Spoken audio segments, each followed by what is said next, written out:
শাসনে ফের সংঘর্ষ আর অশান্তি। আইএসএফ তৃণমূল সংঘর্ষে উত্তেজনা। শাসনে কীর্তিপুরের সংঘর্ষে আহত হন বেশ কয়েকজন।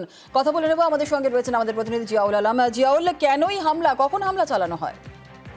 দেখো, একেবারে শাসনের কীর্তিপুর 1 নম্বর গ্রাম পঞ্চায়েত এলাকায় সেখানে আইএসএফ এর একটি কর্মী সভা ছিল এবং সেই কর্মী সভায় কিন্তু অতর্কিত হামলা চালায় শাসক দলের পক্ষ থেকে, এমনটা কিন্তু অভিযোগ। এই ঘটনায় কিন্তু এখনো পর্যন্ত 3 থেকে 4 জন কিন্তু গুরুতর জখম হয়েছে। অন্যদিকে শাসক দল বলছেন যে তারা এখানে যে কর্মী সভা করছিল সেখান থেকে তাদের উপরেও চড়া হয়, ফলে তাদেরও বেশ কয়েকজন আহত হয়।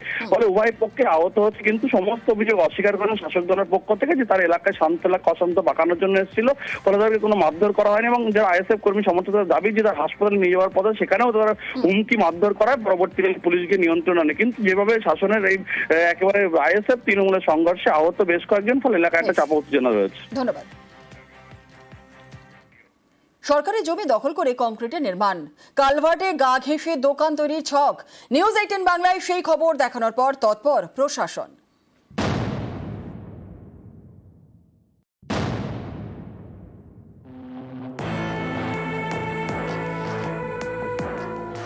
রাজ্য সড়কের পাশে সরকারি জমি, এই জমি দখল করে কংক্রিটের নির্মাণ। এ ছবি শিলিগুড়ির ফাঁসি দেওয়ার। গত বৃহস্পতিবার এই খবর দেখায় নিউজ 18 বাংলা। তারপরেই পদক্ষেপ। সরকারি জমি দখলমুক্ত করার নির্দেশ দেয় ব্লক প্রশাসন। সেই মতো কাজ, নামানো হয় আর্থ মুভার, ভেঙে ফেলা হয় বেআইনি নির্মাণ।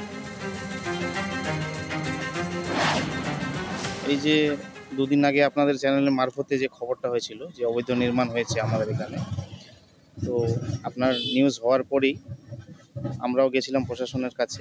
প্রশাসনের লোক এসে এখন ইনকোয়ারি করে গেছে, আর এইদিকে ডেমোলিশও হচ্ছে, জিনিসটা পুরোপুরিভাবে ভেঙে দেওয়া হয়েছে। সবচেয়ে প্রথমে আপনাকে ধন্যবাদ জানাই আপনাদের চ্যানেলকে, কারণ আপনারা এই যেটা আবার জিনিসটা আমাদের নজরে আসলেন, আর এমনি জনগণ থেকেও কমপ্লেন এসেছিল।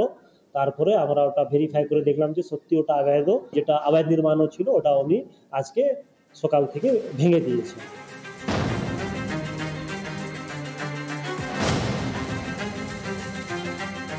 সকালে আমরা ওখানে গিয়ে পরিদর্শন করি এবং সেটা কনফার্ম করি যে জমিটা সরকারি জমি, পূর্ত দপ্তরের জমি।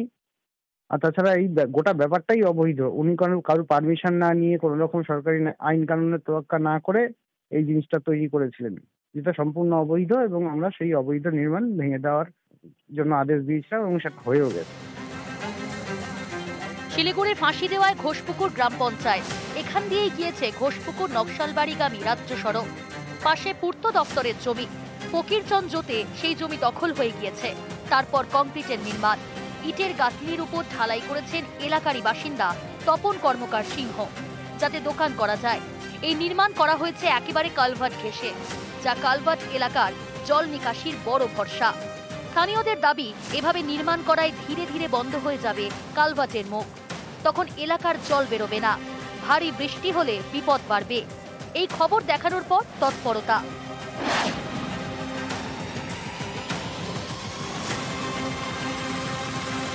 বয়ে গিয়েছে ইছামতি, এই নদীর পাড়ে জেলা পরিষদের জমি। সব মিলিয়ে 248 ভেরি, কিন্তু লিজের টাকা জেলা পরিষদের অ্যাকাউন্টে ঢোকে না। এই সব জমি উদ্ধারে নামলো জেলা প্রশাসন। জানবো যে মাথা কারা কারা আছে, কেন পরিষদের এত রেভিনিউ লস হলো, এটা হচ্ছে মূল উদ্দেশ্য আমাদের।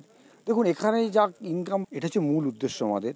দেখুন এখানেই যা ইনকাম বা হবে তাতে তো এলাকার মানুষের কাজ হবে।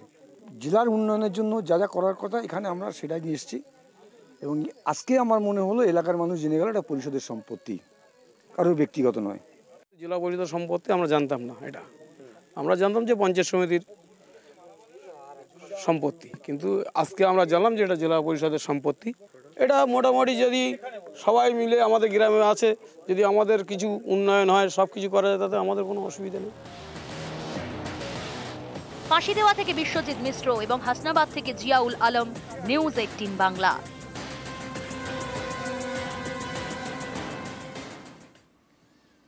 পুজোর আগে ওয়েটিং লিস্ট কমাচ্ছে রেল। অনেকেই মনে করছেন যে এর পেছনে রেলের মিশন মুনাফা। স্পেশাল ট্রেনে যাত্রী বাড়ানোই রেলের লক্ষ্য।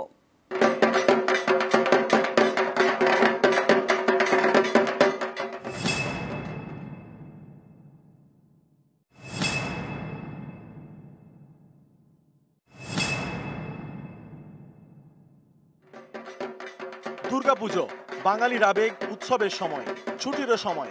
এই সময় অনেকেই বেড়াতে যান। মধ্যবিত্তের বড় ভরসা ট্রেন, এবার সেখানেই সমস্যা। পুজোর সময় ট্রেনের টিকিট কাটতে গিয়ে নাকাল সাধারণ মানুষ। ওয়েবসাইট খোলার কয়েক মিনিটের মধ্যে সব টিকিট শেষ। আগে ওয়েটিং লিস্টে জায়গা মিলত, এখন সেটাও নেই। ট্রেনের টিকিট কাটতে গেলেই দেখাচ্ছে রিগ্রেট, অর্থাৎ নতুন বুকিং নেওয়া যাবে না। 1 মিনিটের মাথায় টিকিট শেষ আছে, এটা বড় রোগ। সমস্যা হচ্ছে ধরুন আপনি 1 নম্বর আমরা লাইনে ফার্স্ট যে লোকটা ফার্স্ট দাঁড়াচ্ছে সে হয়তো টিকিট পাচ্ছে, সেকেন্ড লোকটা টিকিট পাচ্ছে না।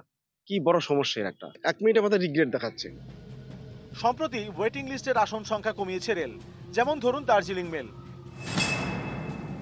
এসি 3 টায়ারে একটি কোচের আসন সংখ্যা 72টি আসনের মধ্যে 63টি সিট কনফার্ম হিসেবে বিক্রি করা হয়।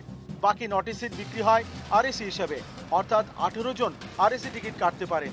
এরপর ওই কোচে ওয়েটিং লিস্টের টিকিট বিক্রি হয়। আগে একটি ট্রেনে ওয়েটিং লিস্টের টিকিট থাকতো মোট সিটের 25%, অর্থাৎ একটি কোচে 72টি আসন থাকলে ওয়েটিং লিস্টের টিকিট বিক্রি হতো 18টি, এখন বিক্রি হয় 8 থেকে 9টি। আগে কনফার্ম টিকিট না পেলে ওয়েটিং লিস্টের টিকিট কেটে অপেক্ষা করা যেত, এখন সেটাও করা যাচ্ছে না। 2 অক্টোবর দুর্গাপুজোর দশমী পড়েছে। আমি প্রতিদিনই চেষ্টা করছি দার্জিলিং যাওয়ার ট্রেনের টিকিট কাটতে।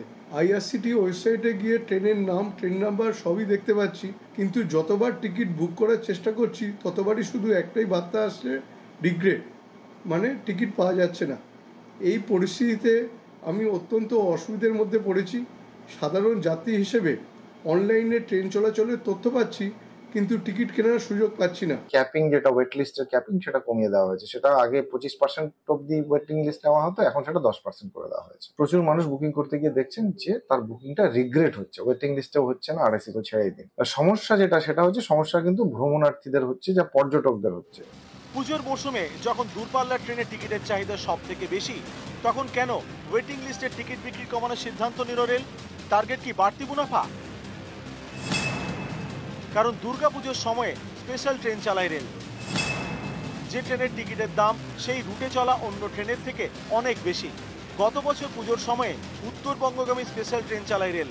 এই ট্রেনের ভাড়া ছিল দার্জিলিং মেলের ভাড়ার প্রায় 3 গুণ।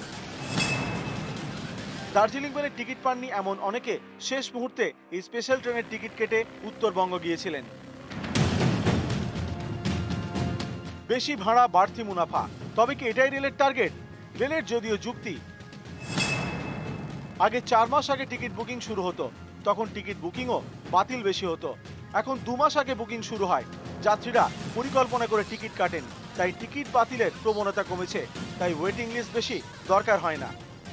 हम बहुत सारे ज़्यादा वेटिंग लिस्ट के टिकट जारी नहीं कर रहे हैं, क्योंकि अगर लास्ट मोमेंट तक अगर किसी पैसेंजर का टिकट कंफर्म नहीं होता है तो उसको बड़ा दुख होता है कि बजाय इसके कि हम लंबी लिस्ट जारी कर दें और अकोमोडेट भी नहीं करा पाएँ। स्पेशल ट्रेन का हम पहले चलाते आए हैं, उनका प्रपोजल हम एज पर डिमांड देते हैं, और जैसे भीड़ का हमें आकलन हो जाता है कि हमारा पैसेंजर उस तो डेफिनेटली हम पाथ और ये सब चीज़ें देखते हुए ট্রেন প্ল্যান জরুর করতে हैं।